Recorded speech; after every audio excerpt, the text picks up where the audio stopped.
നമ്മുടെ മസ്തിഷ്കത്തിൽ പിനിയൽ എന്ന് പറഞ്ഞൊരു ഗ്രന്ഥിയുണ്ട്. എൻഡോക്രൈൻ ഗ്ലാൻസിൽ വരുന്നതായിട്ടുള്ള ഒരു കപ്പലിൻ്റെ അത്രയും കാണത്തുള്ളൂ അതിൻ്റെ അളവ്. അപ്പോൾ അത് പ്രായമാകുന്നത് കുറയ്ക്കുന്നതൊക്കെ ഈ പിനിയൽ ഗ്രന്ഥിയായിട്ട് ബന്ധമുണ്ടെന്നും പറയുന്നുണ്ട്. ആധ്യാത്മിക തലത്തിൽ ഡിവൈൻ കണക്ഷന് ഇത് സഹായിക്കുന്നു എന്ന് ആധ്യാത്മിക ശാസ്ത്രം പറയുന്നു. എന്തായാലും മെലാറ്റോണിൻ എന്ന് പറയുന്ന ഒരു ഹോർമോൺ ഉൽപ്പാദിപ്പിക്കാൻ കാരണമാകുന്നത് നമ്മുടെ പീനിയൽ ഗ്രന്ഥിയാണ്. നമ്മിലെ സെർക്കാഡിയൻ റിഥം എന്ന് പറയുന്നത് സ്ലീപ്പ് വെയ്ക്ക് സൈക്കിൾ എന്ന് പറയും. നമ്മൾ ഉറങ്ങുന്നതും ഉണരുന്നതുമായിട്ടുള്ള ഈ ചക്രം, അതിന് കാരണമാകുന്നത് മെലാറ്റോണിൻ എന്ന് പറയുന്ന ഹോർമോണാണ്. മെലാറ്റോണിൻ ഹോർമോണിന് ഉൽപ്പാദിപ്പിക്കാൻ കാരണമാക്കുന്നത് പീനിയൽ ഗ്രന്ഥിയാണ്. അപ്പോൾ ഈ പീനിയൽ ഗ്രന്ഥി തുറന്ന് പ്രവർത്തിക്കണമെങ്കിൽ ഇരുട്ടായിരിക്കണം. പരിപൂർണമായിട്ടുള്ള ഇരുട്ടിൽ മാത്രമേ പീനിയൽ ഗ്രന്ഥി പ്രവർത്തിക്കുകയുള്ളൂ. ഇന്നേ കാലത്ത് നമ്മുടെ ബെഡ്റൂം, നമ്മൾ കിടന്നുറങ്ങുന്ന മുറിയിൽ തീർത്തും വെളിച്ചമില്ലാത്തൊരവസ്ഥ ഉണ്ടോ? ബഹുഭൂരിപക്ഷം ആൾക്കാരും രാത്രിയിൽ വൈകിയ വേളയിലും ബ്ലൂ ലിറ്റ്, ഈ മൊബൈൽ ഫോണിൻ്റെ വെളിച്ചവും മറ്റും നമ്മുടെ കണ്ണുകളിലൂടെ പാസ് ഓൺ ചെയ്യുന്നുണ്ട്.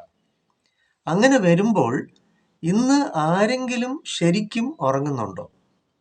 അതോ തിരിഞ്ഞും മറിഞ്ഞും ട്വിസ്റ്റ് ആൻഡ് ടേൺ ആയിട്ടുള്ള ഒരു അവസ്ഥയല്ലേ ഇന്ന് മനുഷ്യർക്കുള്ളത്? അതിനാൽ ആരും തന്നെ ഇന്ന് ഉറങ്ങുന്നില്ല.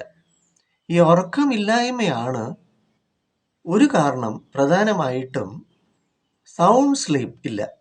അതുകൊണ്ട് ഈ കുഴഞ്ഞു വീണ് മരിച്ചു, അല്ലെങ്കിൽ പെട്ടെന്ന് ഹൃദയാഘാതം വന്ന് മരിച്ചു എന്നതിനൊക്കെ ഒരു കാരണം ശരിക്കും ഉള്ള ഉറക്കം കിട്ടാത്തത് തന്നെയാണ്. അതിനാൽ നമ്മുടെ ജീവിതശൈലിയിൽ നമ്മൾ ഒരു നിശ്ചിത സമയത്തിനപ്പുറം ഈ സ്ക്രീൻ ടൈമിംഗ് കുറയ്ക്കുകയും രാത്രിയിൽ മൊബൈലിൻ്റെ ഉപയോഗം നിശേഷം പാടില്ലെന്നാണ് നിയന്ത്രിക്കുക. അതുകൊണ്ട് ഉറക്കം വേണമെങ്കിൽ നിങ്ങളുടെ കണ്ണുകളിലേക്ക് വെളിച്ചം വീഴാതിരിക്കട്ടെ. നിങ്ങളുടെ കിടക്കുന്ന മുറി നല്ല ഇരുണ്ടതായിരിക്കട്ടെ. ഈ ചെറിയ ഇൻഡിക്കേഷൻ ലൈറ്റ്സ് ഉണ്ടല്ലോ, ചിലപ്പോൾ സ്റ്റെബിലൈസർ ഉണ്ട്, എ സിയുടെ സ്റ്റെബിലൈസർ, അല്ലെങ്കിൽ മറ്റെന്തെങ്കിലും ചില നൈറ്റ് ലാംപ്സ്, ഇത് തന്നെയും നമ്മുടെ ഉറക്കത്തെ ബാധിക്കും. കാരണം പിന്നിൽ ഗ്രന്ഥി അന്നേരം പ്രവർത്തിക്കില്ല. കാരണം തുറന്ന് പ്രവർത്തിക്കണമെങ്കിൽ നല്ല ഇരുണ്ട വെളിച്ചമുണ്ടെങ്കിൽ മാത്രമേ, ഇരുണ്ട വെളിച്ചം എന്നാണ് ഞാൻ ഉദ്ദേശിച്ചത്, അതായത് വെളിച്ചമില്ലാത്ത അവസ്ഥ, ശൂന്യത, എങ്കിൽ മാത്രമേ ഈ പിന്നിൽ ഗ്രന്ഥി പ്രവർത്തിക്കുകയുള്ളൂ. ശ്രദ്ധിക്കുക. എന്തായാലും ഉറക്കമില്ലായ്മയ്ക്ക് നമുക്ക് പ്രതിവിധി ഒരുപാടുണ്ട്. ഞാൻ കൊല്ലം ഐത്തിയിലെ മെഡിറ്ററേനിയൻ ഹോസ്പിറ്റൽ സൈക്കോളജിസ്റ്റാണ്.